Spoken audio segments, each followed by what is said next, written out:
Okay, we're back with part 2 of our adventure.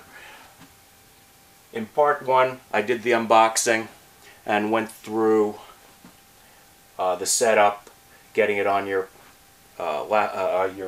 tablet, and things went smoothly. Had some nice responses to it, some good questions too. After that video, I encountered some problems. Okay, one was getting it on my phone, because when I went to put it on my phone, it would not load. I called customer support, which, by the way, their customer support is fantastic. You may have to wait a little. I guess my average time is about 35-40 minutes, but if you do something else while you're on hold, it's not too bad. They have the answers and they're good. So they were very good. The problem appeared to be, in order to do it through the Wi-Fi, as one of the others who commented seemed to feel, you had to have port forwarding set up. And they don't tell you that in the quick start guides. The port forwarding, they set it up with me. Once that was done, I could get on my phone, it's on my tablet, and all was fine. Last night I tried it for the first time on my phone without the Wi-Fi, going into a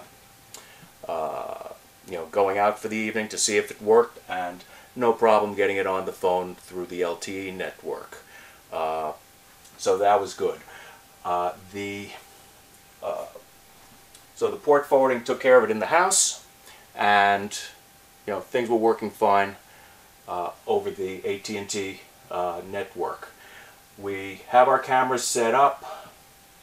This one isn't. If you're married, you'll appreciate my problem. Well, frankly, I shared the problem too. The guy who ran the wires, because we had to do through the wall as well as surface wiring, and we had to have a wire come out of the wall. Well, we have white cover plates on the wall. He showed up with ivory. We sent him home. So that one camera is not set up yet. But all the others are fine. The resolution looks good. It seems as it gets darker out, the resolution gets worse or fuzzier. You can see grain in the picture, but still acceptable. You'll see that later on when I do the after dark shots. I'm going to have to do some playing around, but all these shots are in ambient light. It's now, as you can see, 3:20, and it's middle of the afternoon. Light's good. This is ambient light in this hallway. We have a nice location. Picks up stairwells, room doors, windows, garage, driveway. All's good. This was to keep me happy. I'm going to have to adjust the settings on this because it's under an eave, and it seems when the early morning sun comes over, this area is overexposed. So I'm going to have to change the exposure settings there. My wife wanted to see her garden, so we got the garden in the driveway, got the front door, the back door, and everything's showing up as we'd like it. All these areas can be zoomed in on and are working well. Another possible reason for the resolution issue, in this case it seems minor, but we do have some long runs in the house. I think the longest run's about 150 feet, and we did have to do some splicing. So originally they told me that was a no-no, but we had no choice, and in theory the fact that it's a digital signal, a splice really should not make much of a difference, if any at all.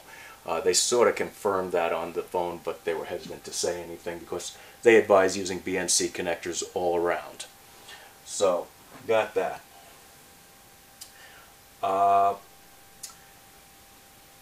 The only other thing we have in questioning them, since this is a vacation home and I may want to change the settings or may want to get into the recorder from home, you cannot do it from a tablet or your phone, but if you set it up on a desktop, apparently you can access the controls on the recorder.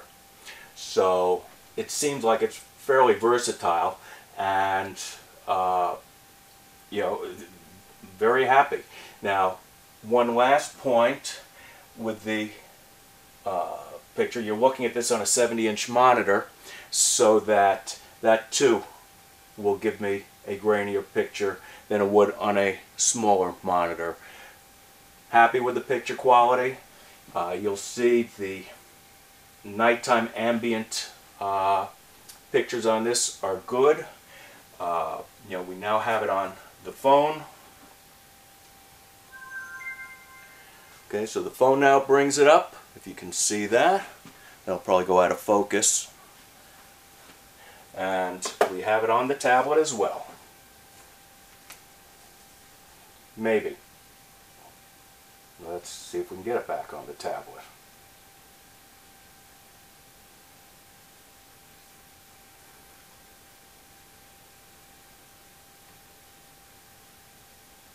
There we go. So it's working on all the in all the ways it should. What I nearly forgot. Now, one last point. Online, they offer you a download of their manual. I would suggest you do it. There is a lot of information in it. You can use it as a PDF. I chose to print it out. I'm just old school and like to make notes on what I'm doing sometimes, and it will get you straightened out on a lot of these issues. Okay? Good luck. In a couple minutes, in a couple seconds, you'll see the nighttime effects, and hope you like it.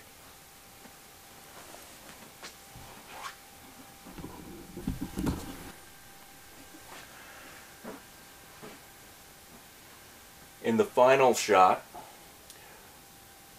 I'm trying to show the performance at night, and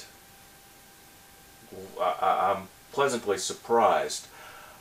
Most of these shots are in relatively ambient light. It is dark out here. We're in the mountains of Asheville. There is not a lot of neighborhood lighting, and I'm impressed with the performance. This second floor, there is no light on up here. The ambient light we have up here is coming from the first floor. A small table lamp is reflecting up here, and anything coming in from the windows. So we have our second floor with view of the windows, the stairs, and anyone accessing through the doors. Here we have a nice clear shot of the driveway. There are security lights that would be on. They are not on now. Down here, this is just a shot of the mountain opposite us, so this is pitch black. And I believe this is a spider web that came across the lens last night, because there's absolutely nothing in front of the camera that would be moving like that. And this is simply the woods we saw in the picture before, and a couple lights on homes on the other side of the mountain, or the other side of the valley. There we have the driveway from the other side. That would be up here over here where my wife wanted to see her garden. So we have the driveway from another angle. Our front door, the porch lights keep that fairly well lit. There's also a security light here that would add more light to that if somebody came in. Backlight, door lights on, security light would be on over there if anybody came up the stairs, adding more light. And this is the garage. That is lit by just ambient light from a window off to the side here. Very impressed with the night sensitivity of this system. And this camera still has yet to be hooked up. We had a minor issue there, as I said earlier. So we have 7 cameras running right now. A couple days we'll have the 8th one running. The night performance looks good. As you can see, it's 1023.